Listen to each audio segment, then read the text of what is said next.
hit the intro for the one time, bro. But the intro acted stupid last time I did it, bro. Dang, for real. We ain't got No, it's a new intro today. Who we got? PR. Oh no, it's Derek Minor. Let me go. Let me go. Yeah, that's the new intro today.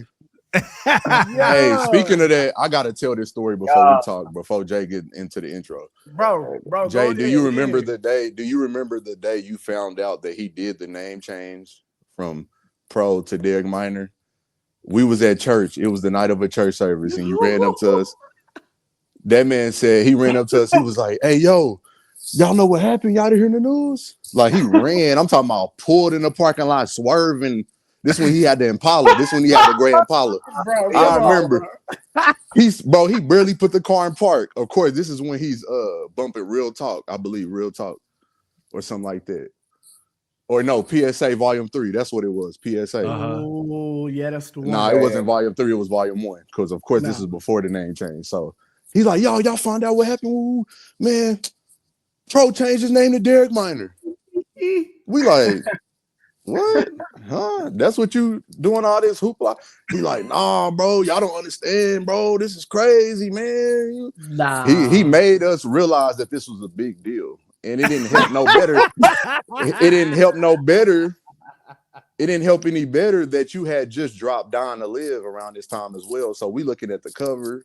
The name change, everything was just truly just like Jay couldn't take it. He had to make us understand that. Hey, bro, chill out, bro. So I just got to tell that story before we get into this because we go back that far. It's people that have no clue to this day that I am Pro and Pro is Derek Minor.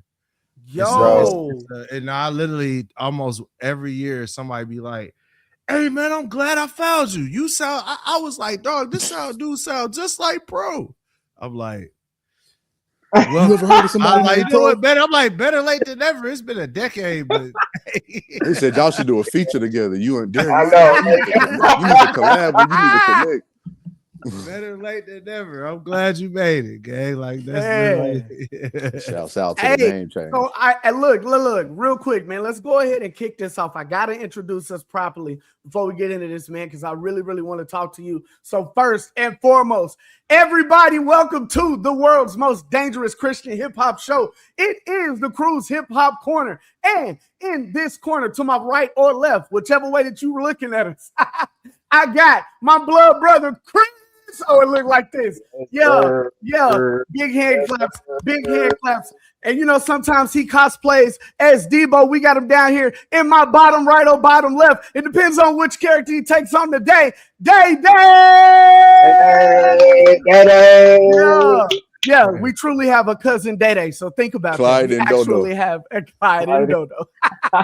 We actually got a cousin. And down, strictly below me. Whoa, pause. But down. Whoa. Boom. Yo, no. Hey, y'all niggas gotta work on this intro again. Hey, I ain't gonna lie. I ain't gonna lie. No, we gotta keep going. Hey, you still gotta workshop this mug, bro. It's fried, bro. I ain't gonna lie. Hey, we got it. Hey, Grant. This is just the tip of the iceberg. Buckle up. Let me get back in this. Buckle up, bro. Buckle up, brother. The tip of the iceberg and everything. After you just said this, I'm below this, man. Hey, I'm just saying. I ain't say the tip. Now I ain't say the tip of the wood. Now that's a whole other thing. If I would have said the tip of the wood. Oh man. I ain't say that. I said iceberg. Yeah, now this gonna turn into a whole other universe after dark type of show. Let me chill out.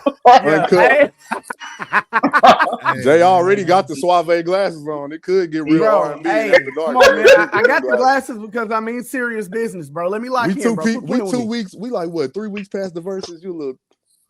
Hey, let me lock in, bro. We're gonna talk about that. Speaking of verses, I got a question for that. Go ahead. We're gonna get into that. I got a question for D Minor. Speaking of that. Yo, Derek Minor, first and foremost, thank you so much for flying into the Crewniverse today to sit in with the guys. Man, this has been a long time coming. And this is gonna be the one, bro.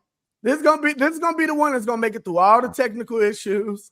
This is gonna be the one. Nah, we already starting off bad. I ain't gonna even lie to you. I ain't gonna lie Bro, to that you. didn't happen. We not starting off on old That's- par. Bro, that did not happen. Look, we live on the Cruniverse, There's right? some We got different the ability, technical issues. Ain't no safety on these Glocks. bro. Hey, you know what?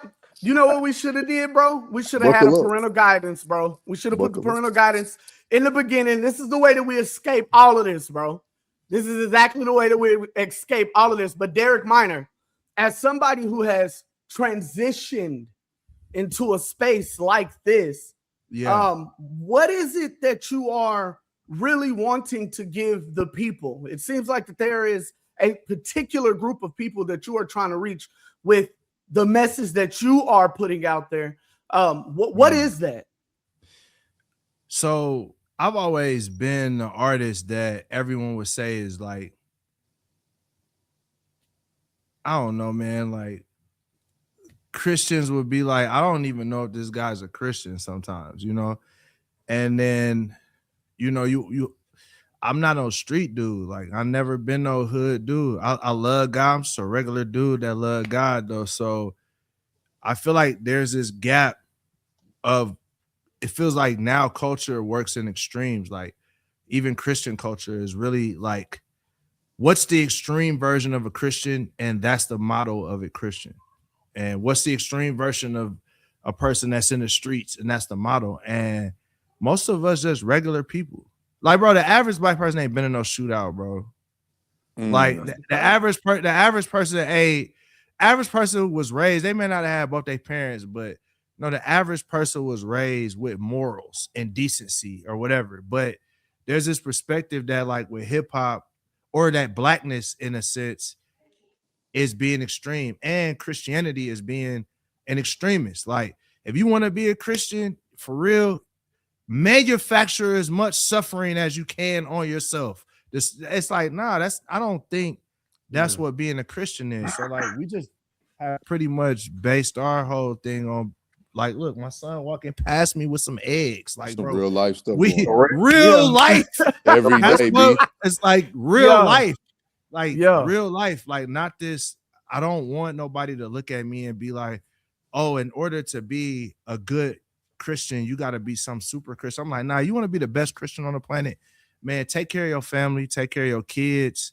And I want to encourage the people that's doing that, the regular everyday people. I'm cool on, like, you don't gotta, I know theology, I know the Bible, we could do all that, but most people have a lot of information but no application of how to use it. That's literally what it is. And that's the difference between having knowledge, and that's the difference between having or information and having wisdom. Information is just information. Wisdom is how you apply that information to do something good. And that's what I want to do, is just help people apply that information in a certain way. Was there a certain point where you were trying to adjust or figure out how to do it the way you wanted to do it? Starting out, was there a period of growth where you were kind of shocked by how people perceive how you wanted to present your truth in hip hop? Like, talk about that to where you got to now. When I first came in the game, literally, I'll never forget this. Rapzilla, shout out Rapzilla, Calvin Moore, shout out Calvin Moore, wrote an article that got me in a lot of hot water. And he said, they was like, yo, this dude made one of the best albums that came out this year. It was called the Blackout. He's like, this dude made one of the best albums this year, and he's better than most Christian rappers that's out there because he talk about the real. And now this was my first quote unquote Christian rap album. And they were like, oh, he ain't good as Lecrae. He ain't good as Ambassador. He not this. He don't even have these Bible scriptures in his stuff. Mm-hmm. And it's like, I was just a dude that loved God. I watched my parents, I watched my dad be hooked on drugs, my stepdad be hooked on drugs. I was looking at my community, and I just wanted them to not do that stuff no more. I wanted them to know Jesus. Like, my mom raised me in church, so it was like, I just wanted people, and our church was ratchet. Like, bro, our church was ratchet, bro. Like, literally. Boy, do we relate? Fam, like it was. I remember when one of my homies got one of my homies' sister got a whipping because she was having sex in the back of the church. Ooh. Like, yeah, like when I tell you, we had broken people at our church. Yeah, like they didn't know no better. Like, you know what I'm saying? Like, it was just the pastor was literally in the middle of the projects was literally walking distance from our church. You know what I'm saying? So it was people that was wrestling with real life issues, real life stuff. And I was trying to relate that to the world. Like, one, man, like everybody that you see that people get criminalized and you call him a gangster, call him a this, that, and the third. To me, that's just little DeAndre.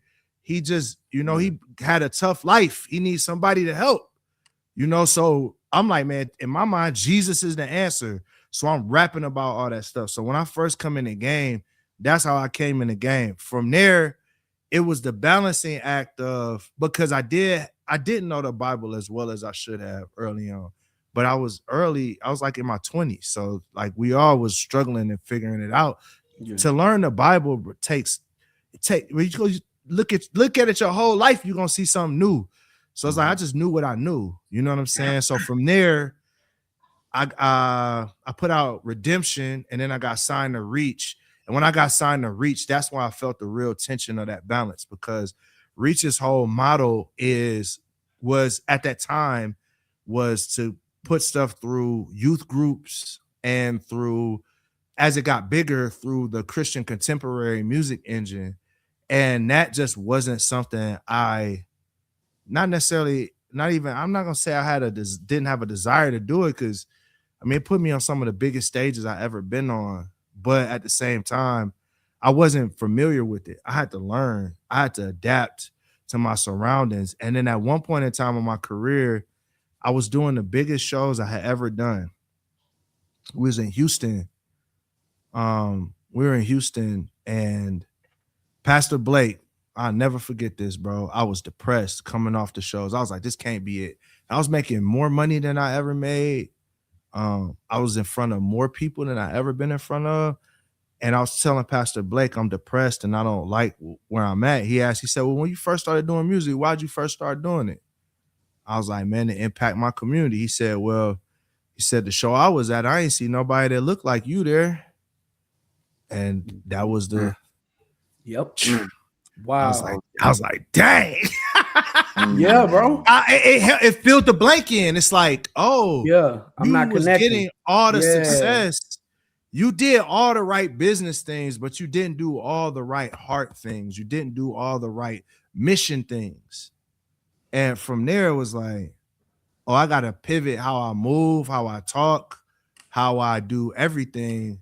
And I also have to pave the way for the next generation of people that want to come up in this space, so that they don't have to refigure it out. Because I feel like that's something in Black people's culture we do all the time. It's like the one uncle that's successful is super successful and nobody know how he did it.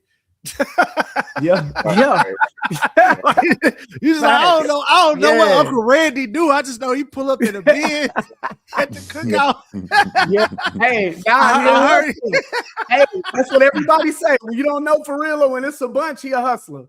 Hey, he just know how to get it. He just know how to get it. Know what Uncle Randy do. He do something with business or something. Yeah. We don't know. So like, I'm trying not to be the Uncle Randy in this space. Yeah, man, we let it go. Dave, what you got, bro? Man, enough of that humble talk, man. I want to hear some of that big boy talk, man. My question first out the gate is, we didn't put it in the intro, but we got to mention it when we say Derek Minor, man, the award winner, Derek Minor. Yeah. I just want to ask personally, has there ever been a moment since you won that Grammy, like, hey, you looked at somebody whether it was an artist in the studio session or anything along those lines, you look at somebody and you say, hey, how many Grammys you got? You know? When you gotta, you know what I'm saying? You ever had to do one of them? You know what I'm saying? You ever had to pop it? Yeah. Hey, be honest. Put some respect on my name. Put some respect on my name. Nah. Can you give us a story? Yeah, I got a couple. Like, it was an artist that this was early on. And it was me and Aaron Cole. We were sitting in the studio, and this artist was saying, I just reached out to the artist, was trying to be like, yo, can I get a feature? Da da da da da da, or something like that. He was an up and coming young dude. I don't even think he's doing music no more. But hey, nope, that's the flex before what's happening. Yeah, Yeah, go let's ahead, start bro. there. Let's You start know there. exactly what But I know where that's going. Go ahead. consequences. Go ahead, bro. Yeah. Foreshadow. But nah, but I reached out to bro, and next thing I know, he like, man, Derek Minor is jocking me or whatever. Derek Minor is jocking is like so old, but Derek Minor is chasing me around trying to get this feature. Woo woo the bam. So I'm sitting at Aaron Cole at my house at the crib. We at the studio. I think we was working on a song, and I looked at the nigga. I said, bro, nigga, what I need to do to chase this nigga around? Look at my house. And I did like Right, bro. Yeah. Bro. Hey, you had a Deion Sanders moment. Hey, Deion Sanders really said that. He said, you want to know how great I was? Look around. I was like, bro, look at my house. I'm like, he's stealing with his parents. Like, bro, what is this? Yeah, it was bad, bro. Like, yeah. The thing is, what y'all don't realize, even when y'all hear my pod, when y'all hear my music, people are like, bro, Derek is so radical at times. I'm like, y'all don't realize that's went through like 3 filters.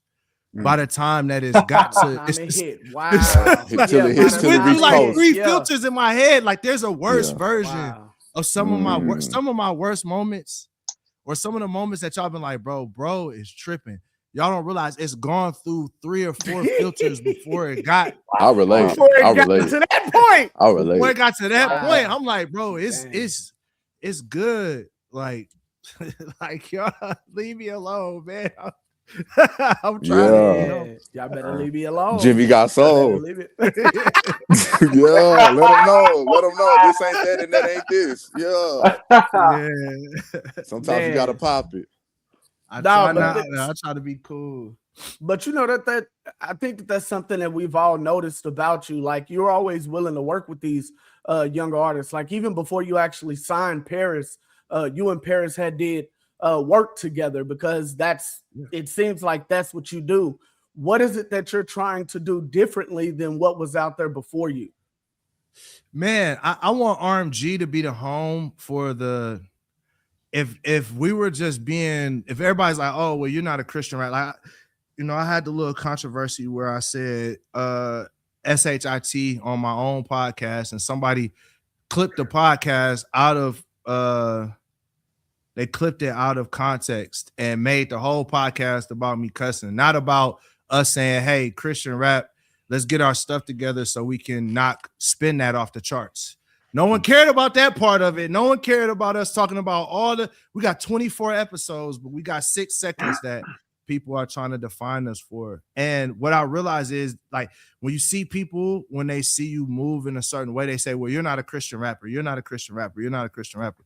And to me, I'm like, well, if me being a Christian rapper means I have to be what you want me to be, then I guess I'm not a Christian rapper. So for all the people that kind of feel that way, RMG is a home for those people. It's not just a home for them, but it is a home for people that's like, man, no, I don't want to fit the performative norms of Christian hip hop. I want to actually make what's in my heart. I want to experiment. I want to try some things, and I want to reach a certain demographic that I don't necessarily think Christian hip hop speaks to. I think that lane is undervalued, under-resourced, and it's underserviced. And for us, that's our goal, is to service that lane, not just with music, but like I said, with the podcast, with marketing help, with expertise. That's my goal.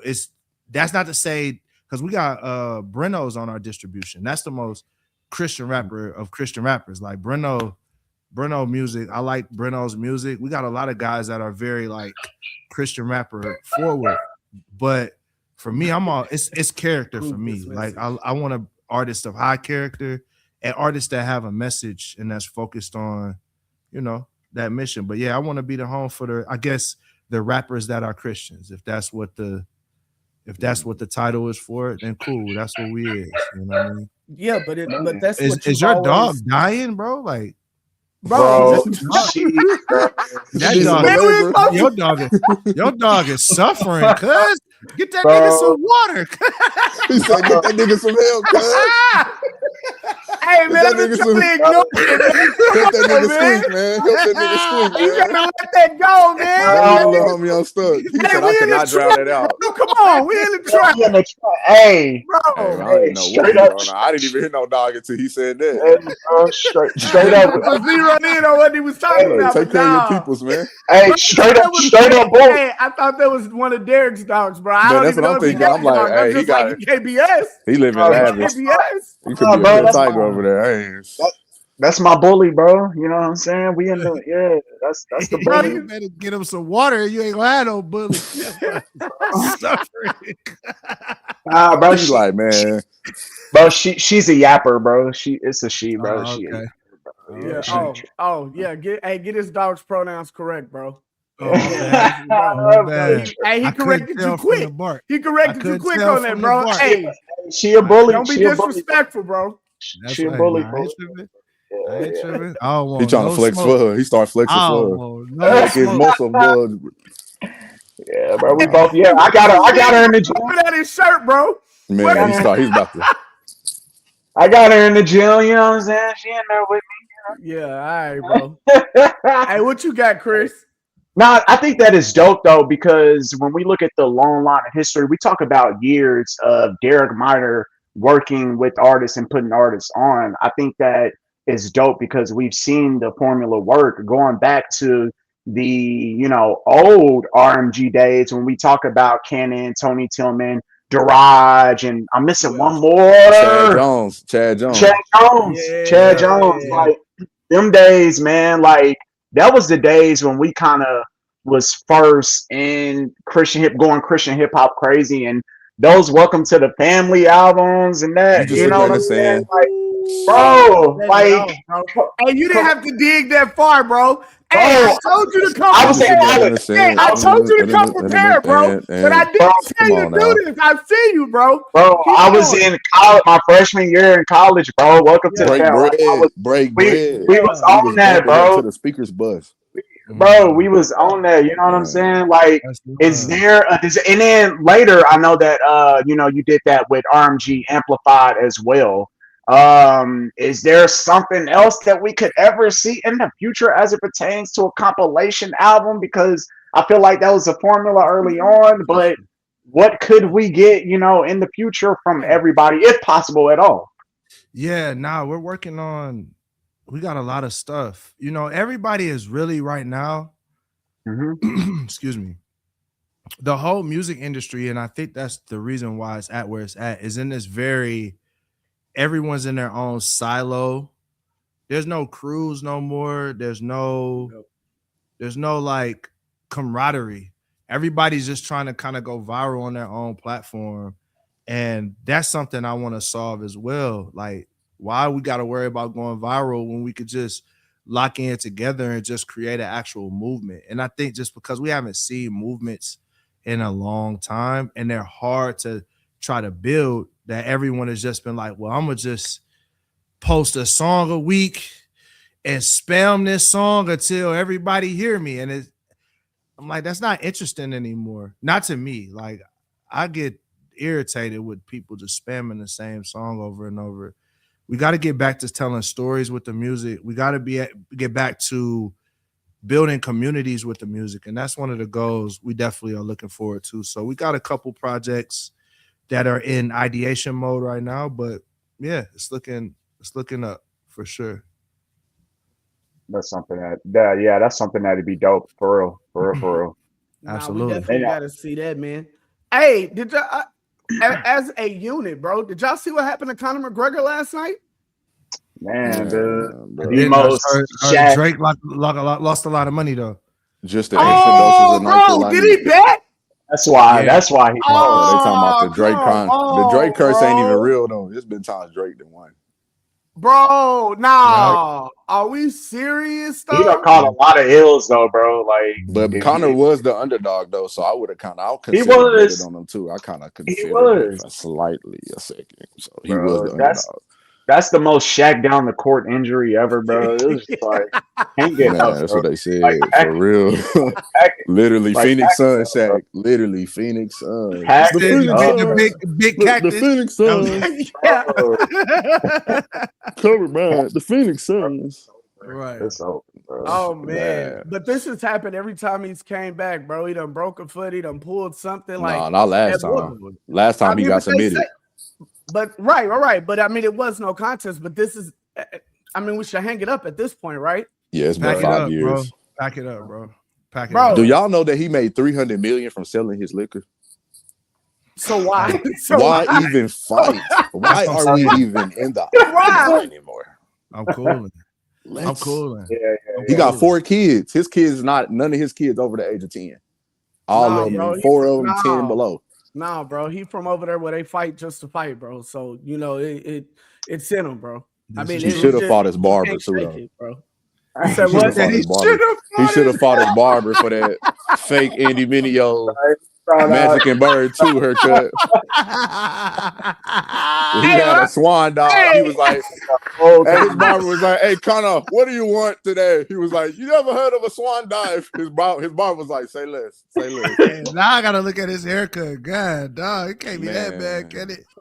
Hey, you ever heard of what they say? They say his name is Ung on the Last Stylebender. I always said his name was Ang, but that haircut Oh, I gonna make thought you he was say, Ang too. It's yeah, it's Ung. Some little kids schooled me and told me because I was like, some Ang.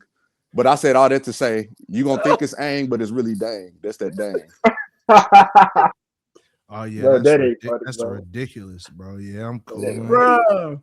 Hey, high key, bro. Unnecessary. I didn't even recognize who he was, bro. I was like, who is this nigga that came out here spinning on this kick like this, bro? Tweaking. I did not.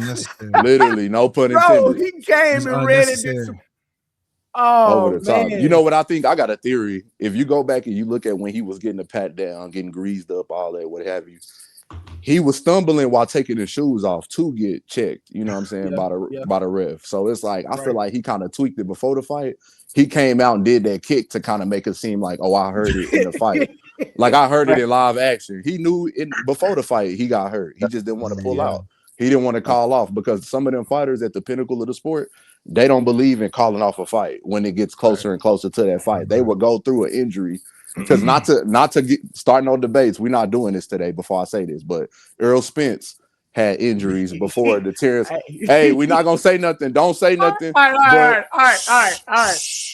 Earl Spence had injuries before fighting Terrence Crawford. So I just want to say that to prove my point. Fighters go through injuries before the fight all the time, but they don't want to pull out and let down the fans and let down their pockets, of course, because of all the money and the revenue that comes. Hey, I'm telling you, if I tweak my knee and I got millions of dollars just to hear the bell ring, oh no, y'all ain't gonna know nothing happen. I don't care if I tore an ACL, bro. It's up. I don't want to put you in a what if situation. I don't know, bro. Chris, you've a guy that's actually torn. In ACL, bro. I mean, I ain't torn blame the football field. Blame the football field. I blew my Achilles. I blew my Achilles. I know what it's like.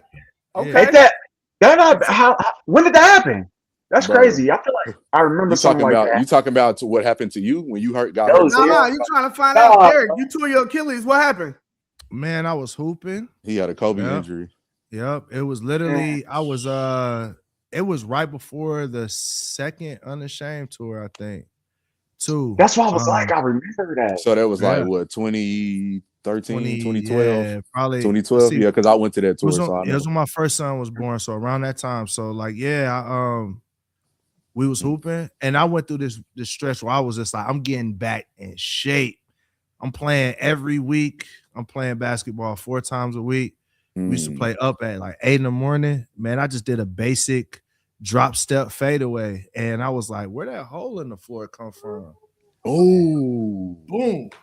I hit the shot, and they had to cart me to the joint, and I got a matter of fact, I did a music video called "I'm Focused" because I was supposed to shoot the video. That's my joint, bro. That's my joint, so bro. I did that the day I blew my Achilles because I knew I wasn't gonna be able to do nothing else. So I told my videographer, "Come, let's shoot this video," and like then right now, and then we got to shoot this today. So because surgery was the next day, and we shot the video. did surgery, and it was it. But I know you like telling that story because you get to say, because you made sure to tell us that the shot went in. Like I had to. Yeah, you needed you to know. That man said he wet that mug. I needed you to know. Forgive me. I needed you to know. It's necessary. No, that's the necessary part of the story. Right. Because had 2 minutes. In an open gym game. In an open gym game. I'd have said that's because I missed because of that. But yeah, right. I needed y'all to know. I needed y'all to know that it's a lot of, I'm Kobe-esque. We know. Right. Believe me, believe us. We know. We had to stop you from hooping one time to try to get an interview from you. So yeah. Hey, I remember that out in Barley's Field. Not to bring it up. Hey, he was low-key pissed. Yeah. Hey, he was low-key pissed that he had to.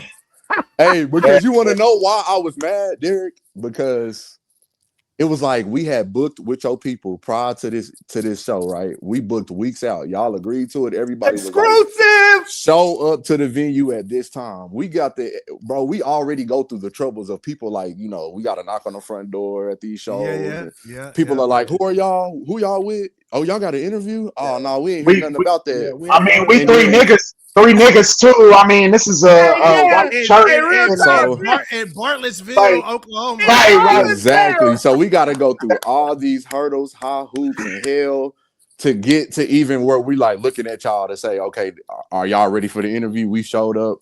We've done our part. Now let's get this interview. So we go through all of that, right? Y'all are hooping though. We get through the venue. We get back there. We see y'all hooping. We get a huddle. We like, dang, these niggas hooping. I thought we couldn't do this interview. They over there. Y'all over there full-fledged. I don't even want to, bro. I don't want to even name who all was there, but it was just such a serious thing. Y'all was hooping so hard. It was me, KJ. I'm gonna let you disclose all that, but we was in a real game. Like it was like it was tense. This is the thing. No one told me anything about an interview at that time.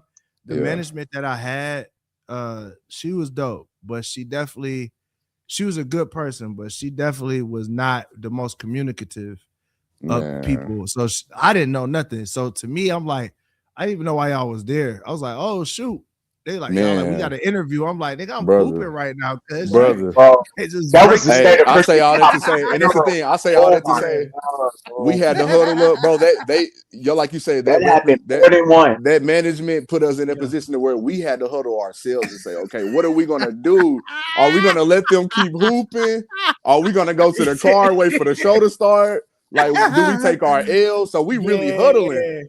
So in the midst of the huddle, we ready. Like Jay comes to the point. He's the forefront of the crew. He comes to the point where he's like, "Hey, we ain't taking no L. One of us gonna have to walk up and say something to one of these niggas to get this interview because we had multiple interviews set up. So we finna get these interviews."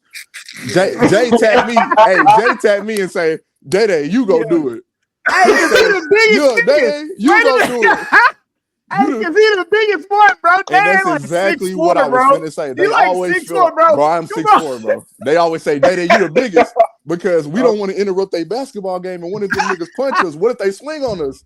So we get to that conversation. So it's all bro, it's all kind of like no way. It was a whole debacle. I had anger issues. I ain't had them kind of anger issues. But we came from that. Jay just was that thinker where he like, nah, bro, you got to do it because if one of them swing, then you're going to be able to eat the punch because you the biggest. It's simple math. Look at me and my brother. We can't do that. What a dummy mission. Man, I'm telling you, brother, all for some interviews. Bro, when I tell you I was so upset doing them interviews. Because that ain't just because of the process of making it. That's because it felt like meeting P. Diddy, meeting your hero. And he just like, you like, hey, what's up with the interview? Meet your hero. Is crazy. And you like, hey, bro, what's up with the interview you agreed to prior to? And you like, nigga, little nigga, what interview? And you like, man, what interview? What interview?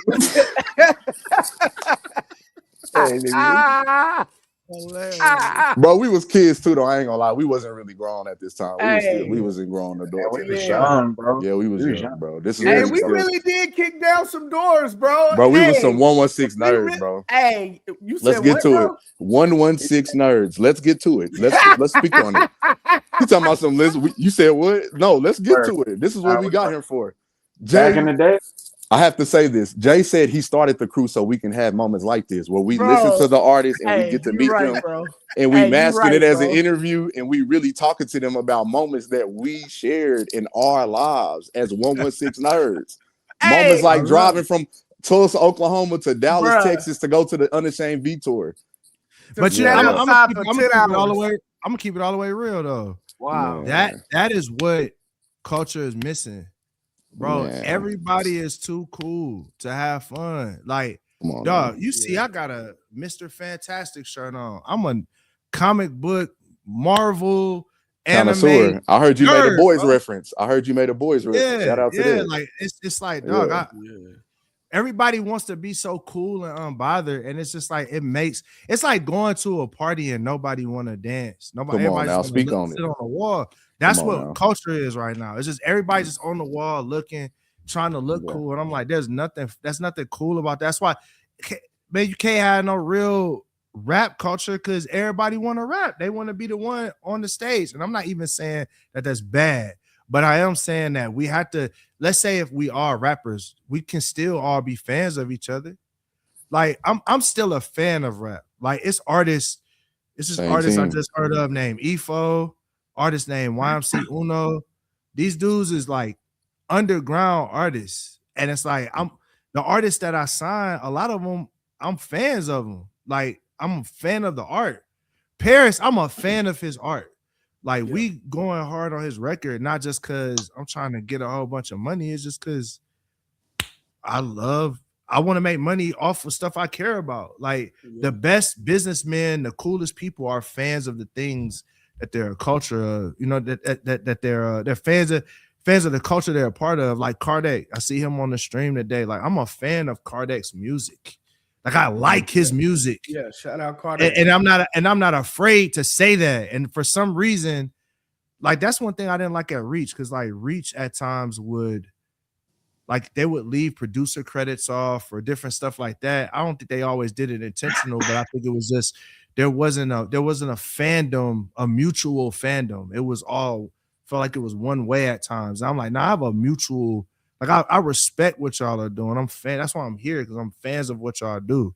And I think that we're missing that. Like me being a fan of something doesn't make me less valuable. It's just I like the fact that y'all are good at what you do. Game recognizes game. You should always be a fan of the culture you're in. So I think we're missing that. I think it's good that y'all admitting, like, man, we was 116 nerds. Boy, you talking about braggadocious on it too. Like, hey, crazy. Hey, when we would step out, bro, the person who had on the dopest 116 fit was the one, bro. Yo, that winner, t-shirt, bro. We not lying, bro. I used to pull up with them RMG joints, bro. Let them know. I used to pull up with the RMG joints. I got the picture, bro. I got the picture. I'll send it to you, Jay, on my IG, bro. We literally posted up at Winter Jam. Derek Minor is one of the artists, bro. And you got RMG shirt. I want to say, bro, you got an RMG shirt? I think Day Day may have had an RMG shirt as well, bro. I had on a Minorville shirt. I had on the Minorville shirt. That was that time. Jada had on a brother Rehab with shirt, the about that life shirt. He was 116 RMG. Bro. We even started RMG. This one I knew something was different about me though. Like, or when I knew I didn't quite fit into that crowd, it's because Winter Jam was the one that really kind of showed me, because Lecrae's manager at the time, Derek Arms, he walked up to me. He was like, bro, you really do have a different fan base. Like he said it in a way, like not in a diss, but like that's crazy. Like, because most guys were kind of building their fan base off the back of Lecrae. Like the goal was to be next in line to take Lecrae's place. That wasn't never my goal. My goal was really more on like, like I wanna make music that the church I grew up in would be proud of. And I wound up attracting more people like that. And I'm thankful for that. That's why I'm able to do what I'm able to do now, is just because, man, it's always been for the game, bro. It's always been for the family. It's always like, man, it's always been for Columbia, Tennessee, Pontiac, Michigan. It's always been for the trenches. It's always been elevating Black culture. That's me, bro. Like I don't got no other mission, bro. Like that's what God made me to do. That's what He made me to do, to be a voice in the wilderness for our people, and that's my heart. That's my heart, bro. But that's We something that recognize we it. have heard, you know what I'm saying, throughout your entire journey. Like when you first signed to Reach, bro, you couldn't pay anybody to know that you didn't fit. You know what I'm saying? Your sound and what you wanted to talk about, and even the tone of your voice, it just didn't match what they had. And actually, that is what, you know, developed you and made you to be that stand out upon that label. So we all knew, you know, with the PSAs that you were dropping, we all knew that it was going to be a sort of a split. But you talked about, you know, putting it through the youth groups and making it go that way. Was that not the formula? I mean, that is the proven formula. You know, when we speak about unseason my worship, like that is the proven. Oh, Yeah. but it's the proven formula, especially when we're talking about this space. All you need is one mega church to start playing your music, and you have the Canuck camps. You know what I'm saying? You have these things. That is the proven formula. But why was it that it was something that you was just kind of like, yeah, man, I know this works, and it is working. You're talking about having the most money, but it's not for me. Yeah. It works. It works if your goal is to impact right-wing Christian culture. Like you really kind of got two lanes. You can go right-wing Christian culture, or it takes you to what would that be called? Like Pentecostal Assemblies of God world. Like those are the worlds that have the most money to invest into their youth groups. And it's a reason why, because there's a lot of rich people that are investing into making sure that their kids have great entertainment that matches the family values that they care about. It's not a bad thing by no stretch of the imagination. Like, so I hate when people diss the youth groups. I hate when people diss that as if it's a bad thing. It's not a bad thing. All you're saying is, man, there's some guys that got a lot of money, that's putting a lot of money into the church, and they want to make sure that they're hearing music that matches their family values. That's an amazing thing. And I don't think that that shouldn't be a part of the recipe. If listen, man, if you're a Christian rapper out there in a youth group with 5,000 kids want you to come perform, you should absolutely do it. I just think the problem is that the kids that aren't in youth group, that are inundated with sex, violence, murder, those kids are being left out of the conversation, not because, and mostly it's because we don't have music that is relevant to their story and to their struggle. And I'm like, I'm not saying don't do the youth groups. I'm saying let's do both. And like, I'm saying the people that are funding the youth groups, I want you to help me get the music to the kids that never gonna go to youth group, because they need the gospel too. It's not just the rich kids that's able to, or the kids that got adopted, or the kids that's able to go to the mega church that need the gospel. It's the kids that's at the neighborhood playing basketball. They need the gospel too. It's the kids that, and they don't need it packaged in a way, because you know as well as I know, the country has different the country has different issues from the suburbs, from the hood, and from just regular people. So we can't just take and just base everything on how can I get to a youth group. If that's what your goal is, man, I'm making music so I can get to a youth group so I can make a lot of money. If that's your goal, then I feel like that is the problem. Is when we start saying that's the pinnacle of success. For me, the pinnacle of success is, no, how can a little homie that's listening to Spin That right now, the very next song is Christ or Cash. Like the very next song is Christian Mingle. Like that's my goal. It's not necessarily to even wipe those people off the board, because I know we can't do that. Like there's no way we could do that. At best, my goal is to just be next in the playlist and to be able to make them think, man, well, one person is saying scam and boost, and another person is saying I ain't got to do that because there's a God in heaven that's given that has everything, and I can go to him, man, and at least give them a choice. We're not even giving the kids a choice, bro. Like we just leave them to nothing and put all the money into the youth groups. And it's like, I'm just like, give us some of that too for our kids. You know what I mean? Nah, I love that, Wow. bro. And I don't know the answer. I don't know the answer, you know, because the hood is the hood because no one wants to invest in it. But I just think it's worth investing in. Black folks or Yeah. black people, Yeah. Yeah.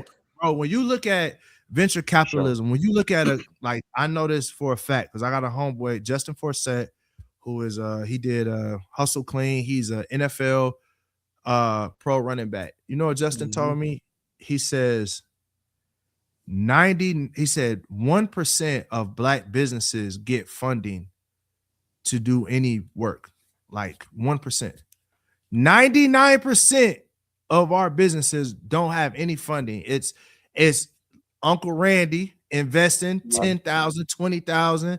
It's man, it's somebody cashing out a 401k. We have been having a bet on ourselves the whole time. And then people are like, well, why the customer service bad? Why black business is struggling in all these different ways?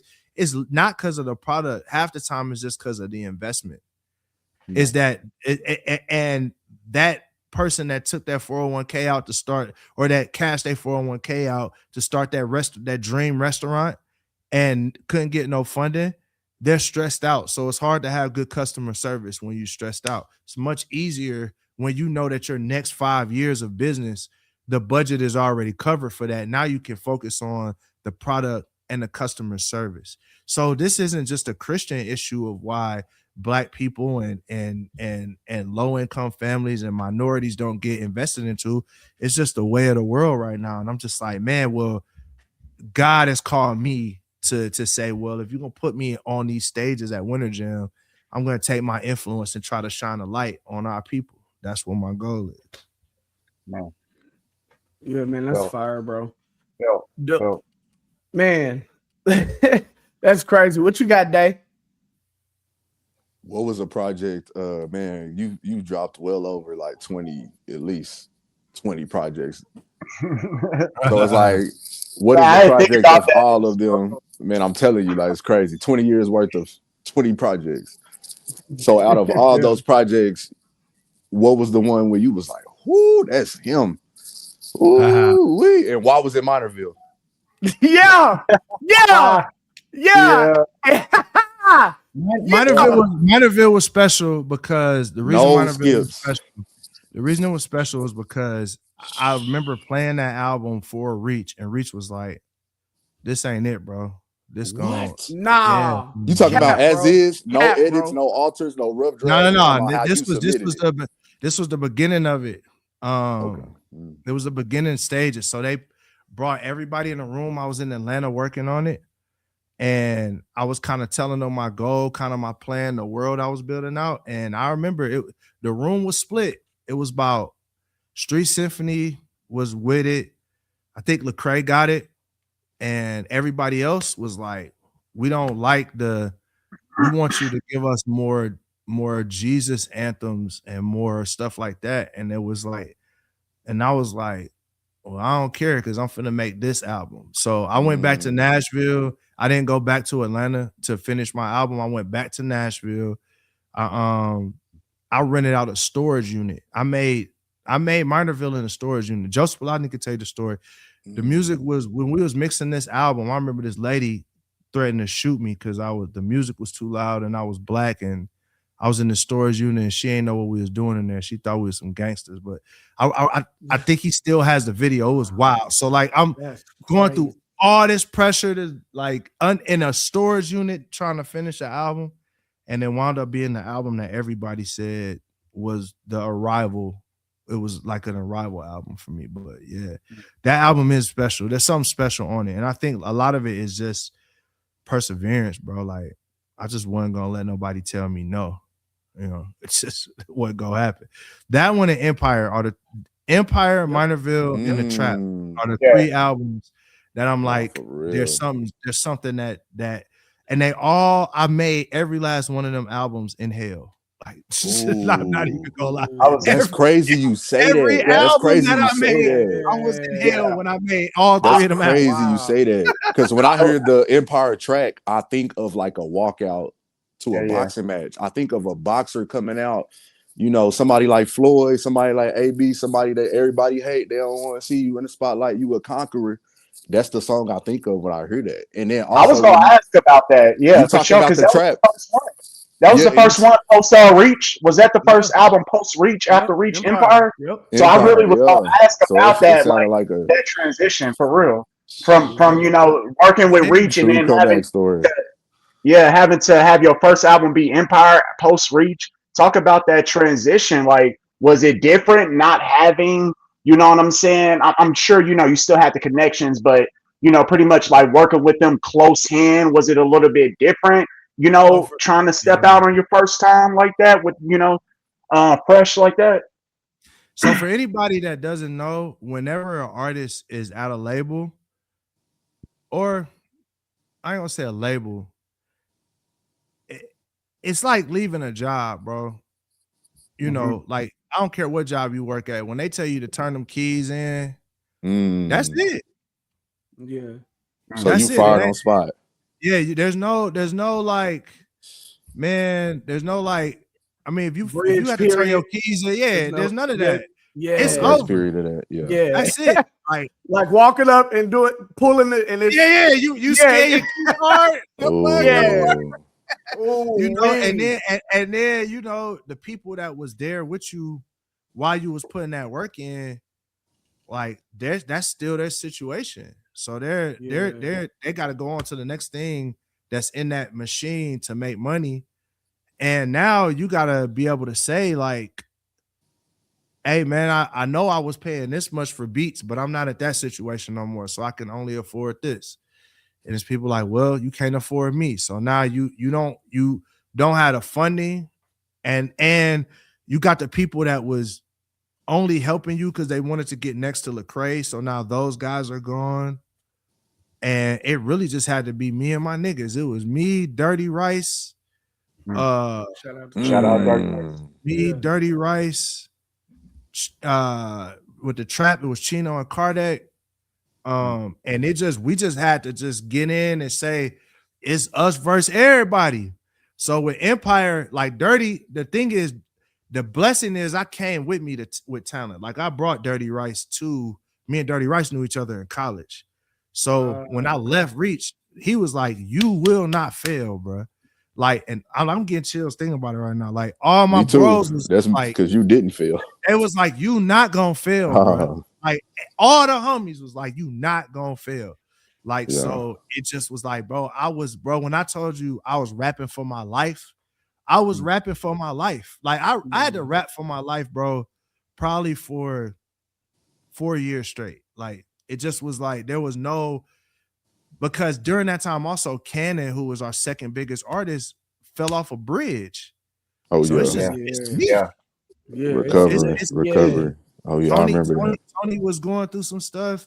Chad was going through some stuff. Like it's literally me. It's on me. So I woke up every day and I had to look in the mirror and be like, what kind of man are you? And it's like, I had to come down here and go dumb. Like that's just literally what that was. So nah, we felt that through the music, bro. Real I wanted talk, I wanted to specifically speak on. I saw that in real life. Like it was like to me, bro. Hold on. Yeah, to me, bro, when you drop after leaving Reach, bro, it was your FU moment, bro. It was like, you know, like this is what it is, and this is going to be the impact. Like now I can do this now, bro. So yeah, we heard it, bro. I had to, and it wasn't even for Reach as much as it was people were saying, "Oh, he gonna be washed. He don't got Reach. He gonna be washed." Like it was literally people that unfollowed me because I wasn't with Reach no more. Like they was just like, "You ain't like." So I just was like, I was like, "All right, say less." Yeah, let me get busy. Yeah, but that's and proceeded to go to Rocket Town and do your own album release. Yeah. That's what I wanted to speak on. I was there that night. I was living in Nashville. I was really more so living in Murfreesboro at that time because I went to SAE Institute in Nashville. But Oh yeah, I was living, SAE. yeah, I was living in Nash at that time in that area, and I was at that show when you released the trap, and you had just announced signing Byron and them, and just seeing you vulnerable in that state where you was. I remember seeing you wasn't even like too far behind the stage. It was like a side view where we could see you stand on the stage about to walk up the steps to, perform. And it's just like you got deep in the prayer, like, and it was one of them deep prayers where not to read your prayer or nothing like that, but you know how somebody make that face where they just, God, going through the motions, God protect me, God let me minister, versus whoo, Lord, Father God, Lord, just come to me. Let me speak, speak through me. I'm talking about one of them prayers where it's like you about to break out the handkerchief before you start performing. So I'm saying that to say it was on you, like seeing you release that project, like you say, when you released the trap, seeing you release it in front of everybody, sharing it with Nashville while you were going through these things you're speaking of right now. Like I remember thinking about those moments and thinking like, man, You something know, going on. Like you know what people it's don't know about that day what's that? is that my wife got into a car accident and broke her back that very day during sound check. See, That's why I was fried, bro. see, Like what you were seeing was I was like, cuz like literally, I had drove to Lebanon and my wife was on the street, literally in the bed, and I was like, I gotta go back.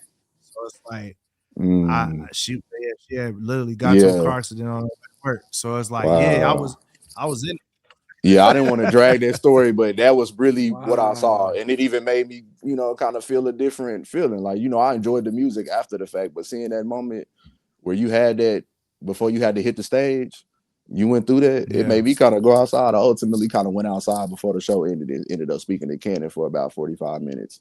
In which, like you said, that was around that time he got in that accident. And I could just feel the energy that y'all were all going through different things in y'all's lives. And speaking to that point, like y'all have not shied away from being transparent. Like, is that what reflection means when you say reflection music? Is that?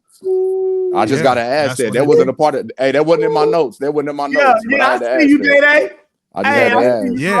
Yeah, no, that's really what it is. It's like reflect God, reflect greatness. Like that's the whole motto. It's like, man, my goal is to reflect what God has done in me, and you can't do that if you're gonna be fake.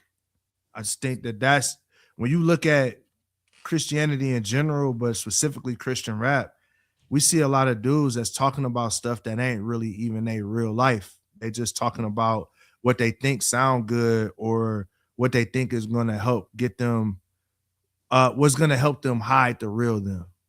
And I never wanted to do that. I always I want to die being me. I don't want to be nobody else. I like who God made me. I want to die being me. And I just want to refine who I am under the lens of God, like under his, like I want to be more patient, more loving, more kind, more full of the Holy Spirit. But I don't want to lose myself because some people told me that they don't like who I am. Like, well then, hey, take it up with God. He made me this way. That don't got nothing to do with me. The fact that you don't like this, that's talk with him. And if he tell me to change, I'll change. That's who I'm his servant. I'm not yours. That's really my main thing. So that's deep. Nah, that's crazy. That's that look like what you doing, dude? Shut my door. hey, speaking of with a bonnet and some socks on. How you doing? Hey, how's it going? I don't know if they can hear. Hey, they said, what's up with the bonnet? Hey, don't know nothing about this, Playboy. Don't know nothing about. Run your fingers through some calf. Hey, just say I ain't trying to. Run your fingers through some calf.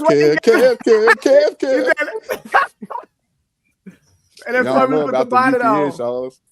Hey, it does seem like you're doing a lot more content with your children.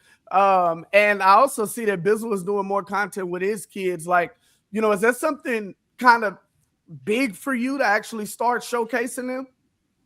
Yeah, man. They my youngest, he want to be awesome. What he want to be? Say he want to be a marketer. He want to learn to market people and market himself. So I'm like, all right, well, cool. We'll do it together. We'll work on some stuff together. Like I told him today because he's super passionate about it, but I was like, man, or it was yesterday. I was like, the internet is a rough place, so we just gotta get there slowly. But yeah, navigate it. It's a blessing for me that my son even liked me. You know, like I know, like, you know what I'm saying? I know what like, you mean. He don't look at you as a lame old guy. He don't Yeah. think you lame. Yeah, you could be. Yeah, he like, Dad, Yeah. you're whack. He ain't one of them kids. You know what I'm Like, you're saying? whack, Like, he, Dad. like, bro, Little Disney we Channel tap kid. in for real. Like, we go hoop every day.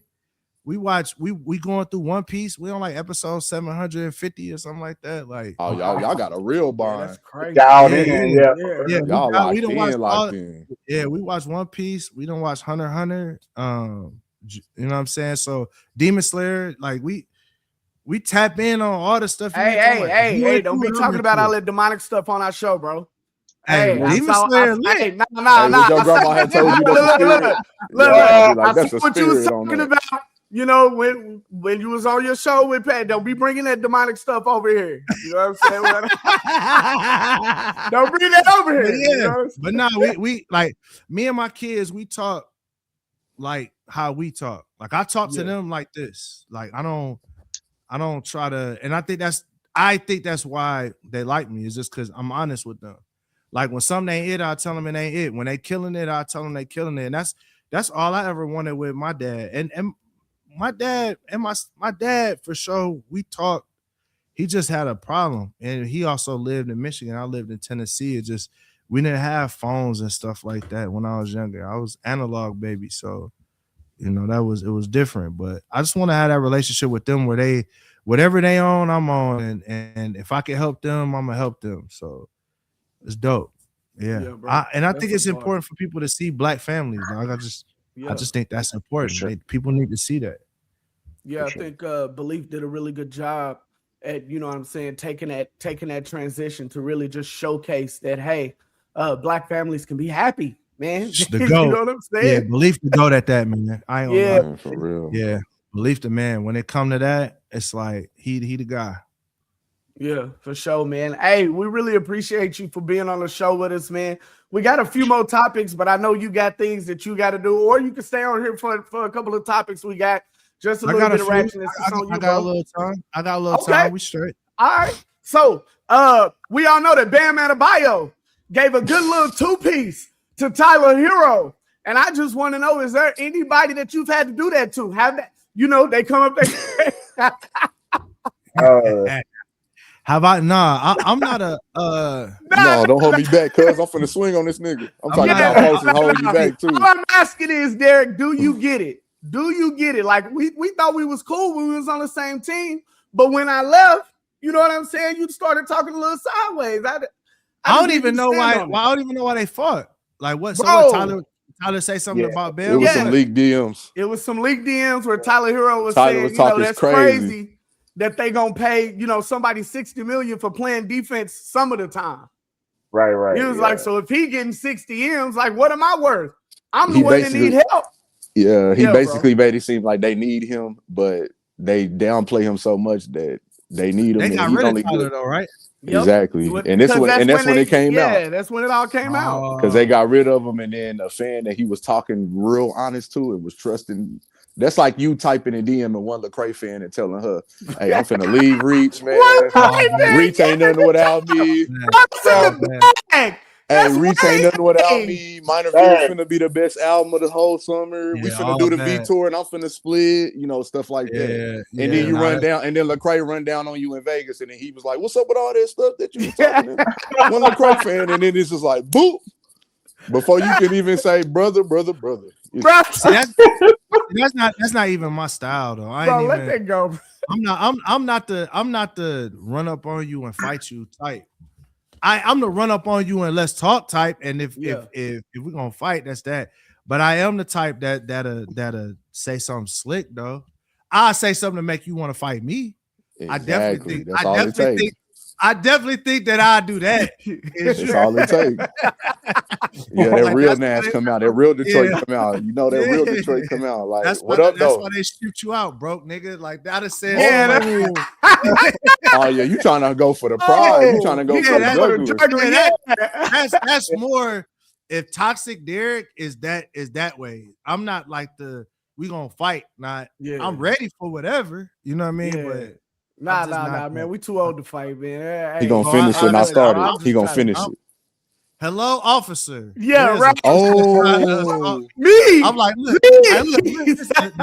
the police will whip you way worse than I will, bro. Facts. man, yeah. I was just thinking about Real Charleston tax White. paying citizen. That reminded me of just Charleston White. Hey, nah, Charleston White be I'm tripping. gonna He's a real aggressive. antagonize Yeah, and he's aggressive. understand that when He you gonna come throw here, rocks on I have his them hands. on speed dial. I know who they are personally. We've had conversations, bro. He be Charleston tweaking. White be cracking me Nah, up. that's bro. a whole nother situation. He be tweaking. That man disrespectful. He be cracking. Nah, he definitely is. But I think some of it, like when I look at what he doing, it kind of feel almost like how Kanye do. Like it's like he's out there trying to, in a very toxic way, start a conversation for people to have, but it's the most toxic The way wrong you can way. have. Yeah. I think Yeah. Kanye has a mental disorder though. He has a mental. I think compared to Charleston two. You White think do Charleston too. White got Nah, Charleston White is very educated. If you go look at the history of him speaking in front of he spoke in front of Congresses. Yeah. Town hall Say, meetings. yeah. Wait a minute. He's very wait a minute. articulate. He's very articulate. That's the misunderstanding with mental issues, is that mental issues impair you from being smart and intelligent. Bro, some of the most diabolical people know how to talk and manipulate their way through things, and they got mental issues. Like mental that's real. issues really is just it's mental issues, bro. Like just because like, and some of that stuff may not even be mental issues like some diagnosed thing, but it's like trauma.